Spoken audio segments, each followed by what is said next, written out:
Guys, the story I'm about to tell you is something every single person needs to watch at least twice, especially if you're feeling depressed, if you give up easily, or if you constantly blame your luck. Do not skip this video. This story is about a 20-year-old boy who proves that where there is a will, there is a way. Despite being physically disabled, his willpower was unbreakable. He fought a constant battle with life, yet his own parents considered him a burden. He literally slept inside a suitcase. I know you're wondering why. Trust me, by the end of this, you'll understand everything, and it might just bring tears to your eyes. And it is a true story. The story begins with Jiho. He suffers from cerebral palsy, which makes it difficult for him to move and speak like others. The movie opens with him looking at the sky, feeling melancholy, and writing a poem. That's when his grandmother, Sujin, calls him from downstairs. She's the only person in the world who truly cares for him. She finds Jiho trying to fold his own laundry. Even though his body doesn't cooperate, his spirit is strong. He wants to do chores and be independent just like anyone else, but his physical limitations make it a struggle. Still, Jiho isn't the type to give up. In fact, he applied for a job as a school teacher. He gets a call saying he's been selected for an interview. Hearing this, Grandma Sujin is surprised and asks, "Are you sure you can do this?" Jiho nods confidently. To celebrate, Grandma takes him to a hotel. It happens to be his birthday. She invites her elderly friends. She actually manages a band with them. She praises Jiho to everyone, bragging about how brilliant he is, how he was a college topper, and how he's now job hunting. Jiho tries to fit in and has a drink for the first time, but his body can't handle it, and he gets sick. Grandma rushes him home, but he collapses near the stairs. It's a mess. Just then, Jiho's mom returns from work. Instead of helping, she screams at her own mother. After hearing enough, Grandma Sujin snaps back. She yells, "It's his birthday. Can't the boy even celebrate one day? You have no right to be angry. I'm the one who takes care of him, not you." It's a bitter argument between mother and daughter. After cleaning Jiho up, it's time for bed. This is where things get weird. Jiho pulls out a large suitcase, hugs a model skeleton, and curls up inside the suitcase to sleep. Grandma sees this and gently tucks him in with a blanket. We don't know why he does this yet, but keep it in mind, it's crucial later. The next morning, Jiho's parents leave for work, warning him not to go outside. But Grandma knows he's bored, so she takes him out anyway. We see Jiho giving a demo class at an elementary school. If he does well, he gets the job. But because his speech is slow and slurred, the students start laughing. Jiho ignores the mockery. He recites a beautiful poem and explains its meaning so simply that everyone is mesmerized. It was brilliant. Grandma records the whole thing, cheering him on. But moments later, the recruiters tell him they can't hire him because his speech is too slow. Grandma argues furiously, but Jiho just stares out the window. He knew this would happen. He's faced this polite rejection from civilized society 1,000 times. Grandma takes him for noodles to cheer him up. She says those jobs have no future anyway. Even if you got it, I wouldn't have let you take it. Jiho smiles, knowing she's just trying to comfort him. Later, they go to a park. Grandma announces her band has a big show offer, so they need to rehearse. But their drummer, Don Wook, bails on them. They're stuck without a drummer. Meanwhile, Jiho is applying for university. Grandma looks at him and gets an idea. She tells the band, "I have someone in mind." On the bus ride home, Jiho asks, "How can I be a drummer? I can't play." Grandma reminds him how he used to bang on pots and pans as a kid. She believes in him. Suddenly, a woman with a baby gets on the bus. Jiho stands up to give her his seat, but the bus brakes hard and Jiho is thrown to the floor. Grandma loses it and screams at the driver. The driver, being an absolute jerk, says, "Why do you bring a disabled kid on the bus anyway?" Grandma sees red. She screams, "Do disabled people not have the right to live?" She gets aggressive and Jiho has to be the one to calm her down. That night, Jiho's mom tells him she's enrolling him in a special university for people with disabilities. Jiho stops eating. He wants to go to a normal university. We also learn here that the mom is pregnant, but she hasn't told Jiho yet. Jiho writes a complaint letter about the bus driver, but hesitates to send it. Grandma says, "Don't overthink it, just mail it." She begs him to play drums for the band. He finally agrees. The next day at the park, he practices, but his movements are slow. A passerby mocks him, saying it'll take him a lifetime to learn. Grandma fights her, of course. While practicing, a frisbee lands near Jiho. A girl asks for it back. He tries to pick it up but struggles. The girl comes over and gets it herself. This is Ye-eun. Jiho falls for her instantly. He might have physical limits, but his heart and desires are just like any other guy's. Grandma encourages him, and even though his parents refuse to pay for him to go to a normal university, Grandma reveals she has investments. She promises to pay for his education herself. Back at the park, Ye-eun is there again. She sits next to Jiho and tries to play. Suddenly, the original drummer, Don Wook, returns. He mocks Jiho, saying, "You're gonna let this kid play? Drumming is for professionals." He rips a solo. Ye-eun hands the sticks to Jiho and says, "You show him." Jiho replicates the beat perfectly. It becomes a battle, and with Ye-eun cheering him on, Jiho plays his heart out. Everyone is impressed. Ye-eun suggests a competition. Whoever plays best stays in the band. Later, Jiho and Ye-eun talk. She asks for his number to text him.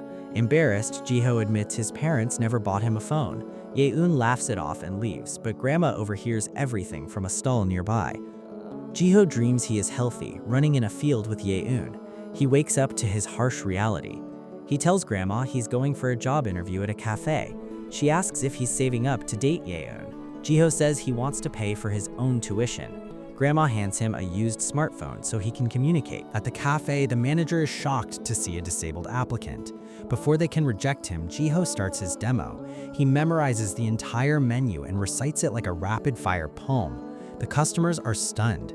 He doesn't stop even though he's struggling to breathe. Grandma, watching from outside, tears up seeing his effort. They eat afterwards. Jiho realized Grandma was following him. He asks, "Can you help me open a bank account? I need to deposit my salary." He got the job. Grandma is overjoyed, thinking he'll be rich, but Jiho says, "I'm not doing it for money. I'm doing it for my self-respect." Grandma hugs him, weeping. We all need a Grandma Sujin in our lives. Jiho starts working out to improve his mobility. He works at the cafe, getting better at making coffee. He gets his first paycheck. Life feels good.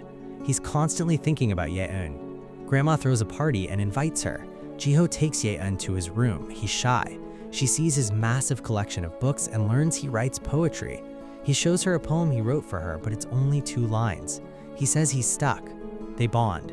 Suddenly, Jiho's mom returns early from a vacation. She catches them close together and explodes. Jiho tries to explain, "I'm a teenage boy. I have feelings too. Why does society think people like me should just rot in bed?" Mom screams at him. After everyone leaves, Mom is furious. She reveals Jiho missed a medical checkup and hasn't applied to the special university. Jiho yells, "I have a job. I'll pay for a normal university myself." Mom delivers a crushing blow. "No normal university will take you. You want to be a professor? You can't even take care of yourself. How will society accept you?" Her words cut deep. Jiho spirals. He emails the university asking if disabled people have no right to learn. No reply. He asks Grandma, "If I wanted to drive, would they give me a license?" She asks why. He says darkly, "So I could drive far away, or maybe just drive off the roof." Grandma is heartbroken. The day of the drum competition arrives. Don Wook actually wants Jiho to take his place, but during the show, Jiho collapses. At the hospital, Grandma gets a text that terrifies her. Mom is in labor. They rush to the maternity ward. Jiho has a baby sister. The baby is crying. Jiho watches, unsure what to do. His mom comes out of the bathroom, sees Jiho near the baby, and screams, "Get away." She pushes him and grabs the baby, assuming Jiho hurt her. Jiho stands there, shattered.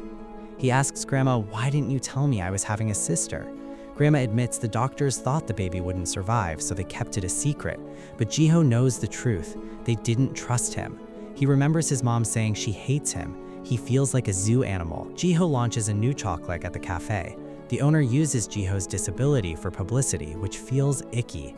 Ye-eun visits. Jiho pours his heart out about his lack of freedom. They go to a museum. Jiho tries to hold her hand. Ye-eun gently pulls away, makes an excuse about the restroom, and leaves. She liked him as a friend, but realized he was falling in love, so she decided to cut ties. She walks out of his life forever.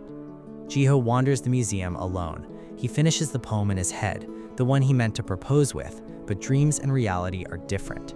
That night, he brings chocolates home. Grandma eats one happily. Then, in a moment of utter despair and self-destruction, Jiho starts shoving chocolates into his own mouth, one after another, choking himself. He can't breathe. Grandma frantically tries to save him. Flashback. We see a tiny toddler Jiho trying to walk. He hides inside a suitcase to surprise his mom. His parents can't find him. They give up looking, and the dad says, "If we never find him, our lives would be so much better, wouldn't they?" The mom replies, "Maybe." Little Jiho heard that. That sentence broke his soul. That's why he sleeps in the suitcase. It's his trauma, his hiding spot from a world that doesn't want him. Back in the present, Jiho survives but is hospitalized. His mom sits by his bed. She finally breaks down.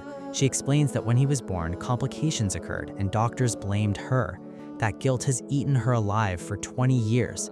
When the new baby came, the trauma resurfaced and she panicked, pushing him away. She begs for forgiveness. She wants one last chance to be a real mother. Jiho forgives her. Later on the roof, Grandma asks if he's still mad at his mom. Grandma admits it's not entirely her fault. "I wasn't there to teach her how to be a mother." Grandma had left to work in another city when mom was young. It's a cycle of neglect. Jiho asks, "Do you think my little sister will accept a brother like me?" Grandma has no answer, but that night, Grandma reveals a letter arrived for him. It's from the university. He's been accepted. The normal university said yes. They hug and cry tears of joy. Jiho's confidence returns. The band prepares for a show, but it gets canceled. Grandma is devastated. However, suddenly, the Ministry of Transportation calls. They are holding a massive ceremony to honor Jiho. His complaint letter about the bus driver reached the top officials. They want to honor his bravery. On stage, they give him bags of rice and supplies as a gift. They hand him the mic. Jiho looks at the crowd. He says, "I thought I was here as a witness, but you're giving me charity. If a normal person made a complaint, would you give them rice? No, you give this to me because I'm disabled. You look at us with pity or fear or disgust. I asked my family, I asked doctors, why was I born like this? No one answers, but we are flesh and blood like you. We don't want your charity. We don't want your rice. We just want you to change your mindset. Treat us like humans. That is all we ask." The crowd is stunned into silence. We see the family finally healed. Mom plays with Jiho and the baby sister. The fear is gone. In the final scene, Jiho takes Grandma to a beautiful scenic spot. He tells her, "With my own money, I'm buying you a train ticket. Go travel, go live your life. You spent too long taking care of me. Let me be independent." Grandma realizes it's time to let him fly. They look out at the view, finally at peace. So here's a question for you guys. Who is really at fault here? Is it fate for creating a life like Jiho's, or is it society for constantly looking down on people who are just trying to survive? Let me know in the comments. If this story touched your heart, hit that like button. It really helps the channel. Subscribe for more amazing recaps. See you in the next video.